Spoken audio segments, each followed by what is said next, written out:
Okay, in this part of the tutorial, we're going to show how to do the settings for the CFD simulation of a convergent-divergent duct using a 2D axisymmetric simulation in ANSYS Fluent. Okay, the geometry and the grid are ready, and now we have to do the settings in ANSYS Fluent. So for doing that, we double-click on the setup.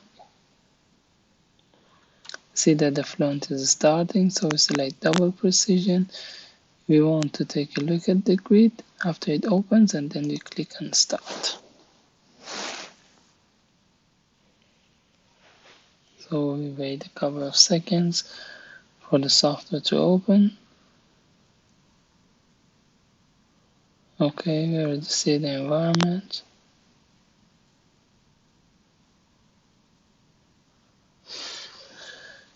And the Fluent now is loading the grid.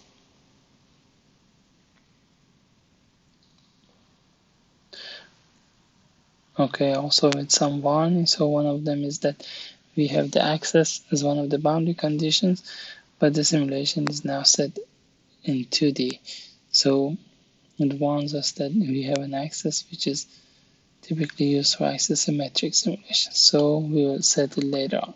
So this is the grid. So if we look at the region of the duct, we see that, yeah, this is the grid that we created. Okay, perfect.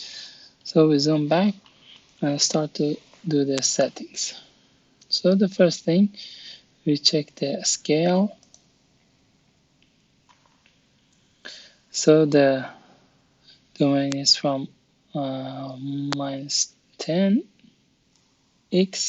so the minimum x value is minus 10 meter, then it goes to 20 meter, and the minimum y value is 0 to 10 meter. Okay, so now we're going to do incompressible simulation. So we use pressure-based solver, and then the simulation will be steady. We just need to change it to axisymmetric. So now we have to check. Okay, everything looks perfect. So the setup is ready for axisymmetric simulations.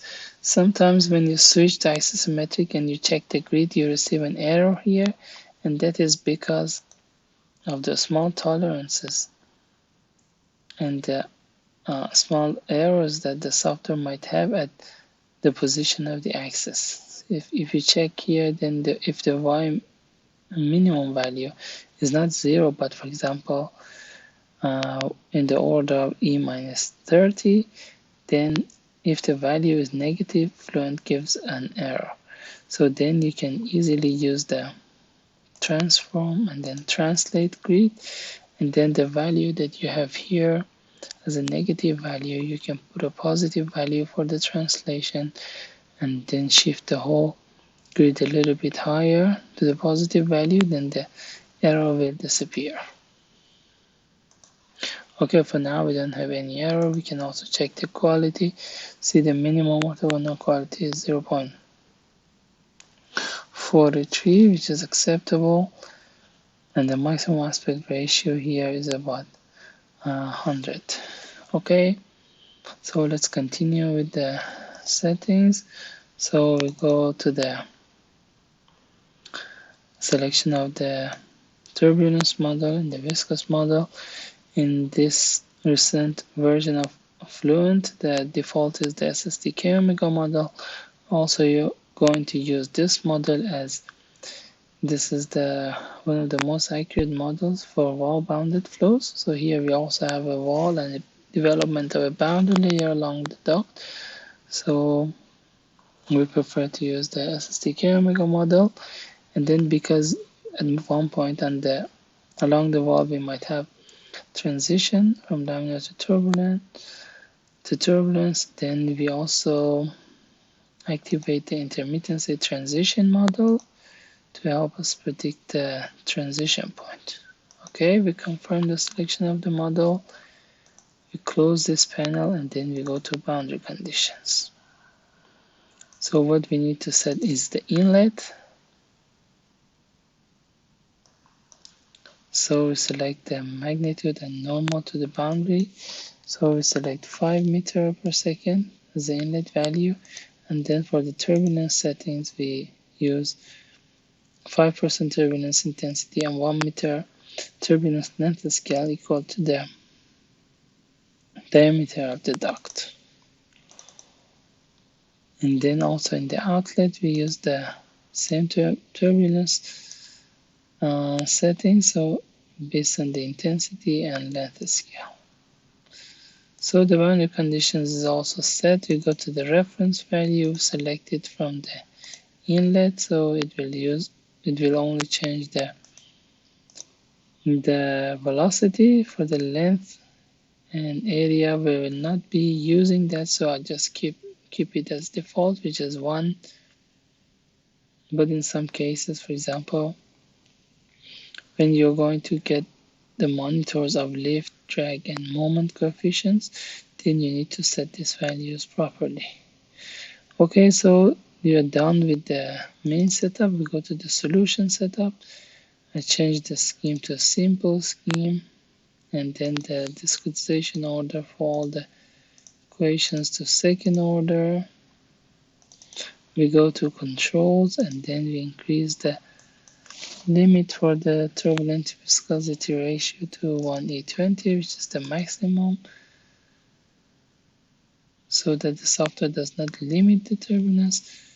Turbulent kinetic energy generation, we go to the monitors, which check the residuals. We don't want to print it to the console, which slows down the simulation. We only plot it, so we can plot 1000 and then store 10,000.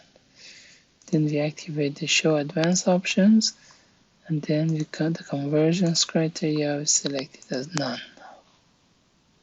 Okay, so this is also about the monitors. Now about the initialization, we use the standard initialization from Inlet, and then we initialize the flow. And then if you want to save the case of data file in between the simulation, we can also do it here. So I put every 100 iteration, it automatically saves, and it saves the case file only if modified. And we also want to only keep the last 2 files. Okay, so this is also set correctly. The last step is the number of iterations that we're going to have. So I set as 4000, and then we are done with all the settings in ANSYS Fluent. So I save the project.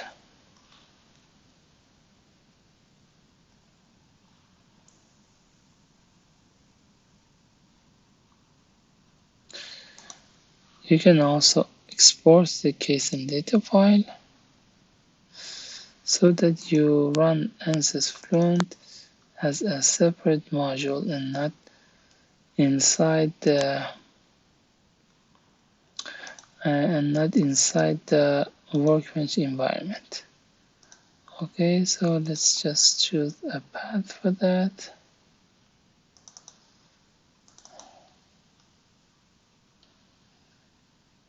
Okay, and I selected a path for that.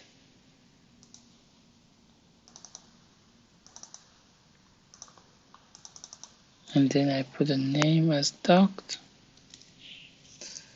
and then save it. Okay, the case and data file is done, and then the settings for the CFD simulation is also finished.